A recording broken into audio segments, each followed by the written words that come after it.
I've noticed Michael Harding has several different umber colours in his range, and I'm not really sure of the differences between them.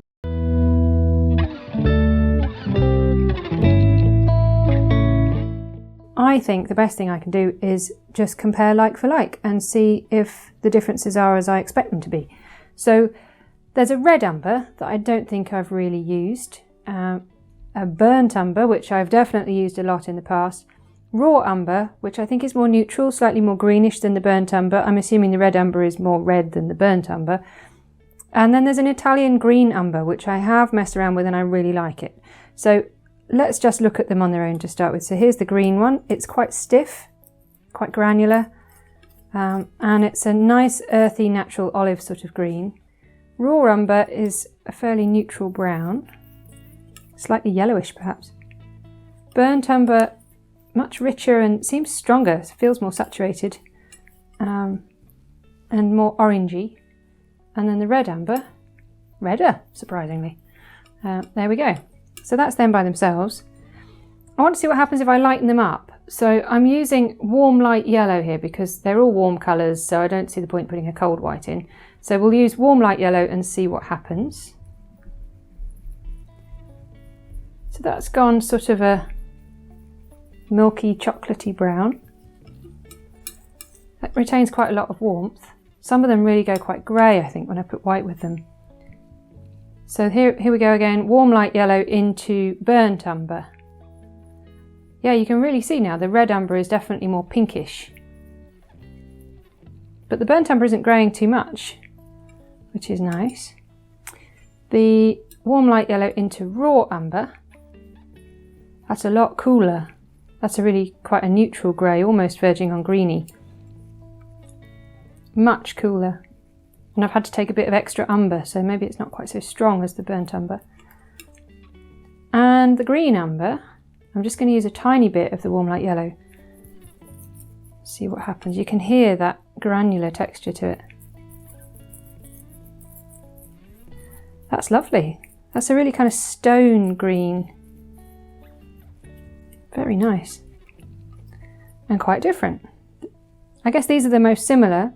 The red umber and the burnt umber, but still the red umber is much more pinkish, almost moving towards a violet. So if I try them now with yellow,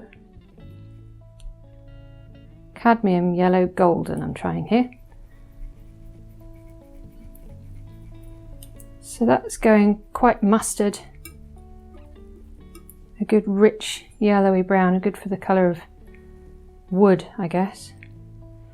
Burnt umber into cadmium yellow golden. Less fiery, less gingery, isn't it? More neutral. Same again with raw umber. Much more of a green. Really lovely green actually. But again, I've got to go back for a bit more of that raw umber, so maybe it's not quite so strong. And cadmium golden yellow with Italian Green Umber. It's quite a vivid green, brighter than I imagined. And again, you can hear that texture. So that's really quite a strong green I've got there. Not unnatural, but more vivid than I thought. That's great. It's funny how that's gone really grey with the white, but really quite vivid with the yellow.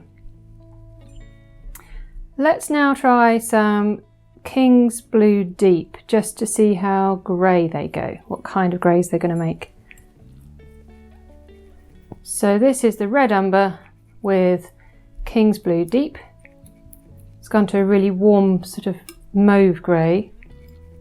That's quite a strong colour, the red umber. I'm having to use quite a bit of the other colour. Now with burnt umber.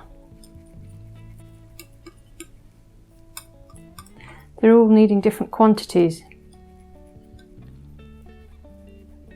That's a more neutral grey. Again, it's less mauve. The red umber seems to have a much more mauve violet sort of note to it. That's a nice neutral grey. Raw umber, more neutral still, nearly matching the colour of the palette there.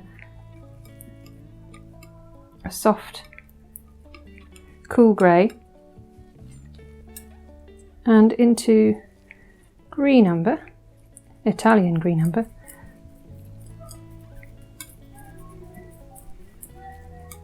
That's a soft blue grey, that's really retained the blueness. It's going to take quite a bit of green to push that out to a grey, I think. So with greater amount of the Green Umber in it, it's making another soft sort of stone colour with a nice green tint, an olive sort of tint to it.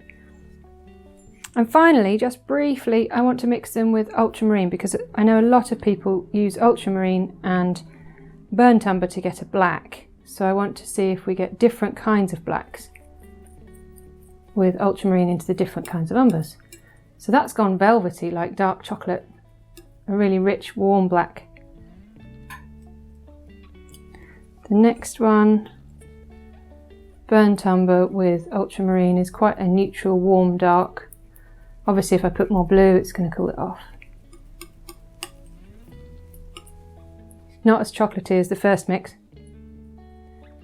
The next one, Raw Umber with Ultramarine, is probably going to be quite cool. These probably just all look black on the camera, so I might have to add something to lighten them in a second. And Ultramarine with Italian Green Umber.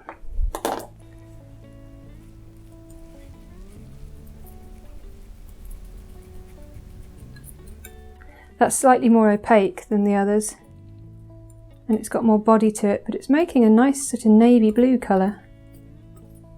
Let's try a tiny bit of warm light yellow, or even just a tiny bit of white. I've got some white off screen there.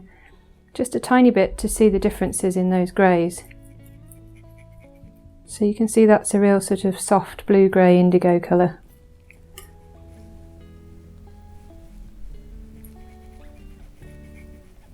This is a real grey. Quite a cool, flat blue-grey.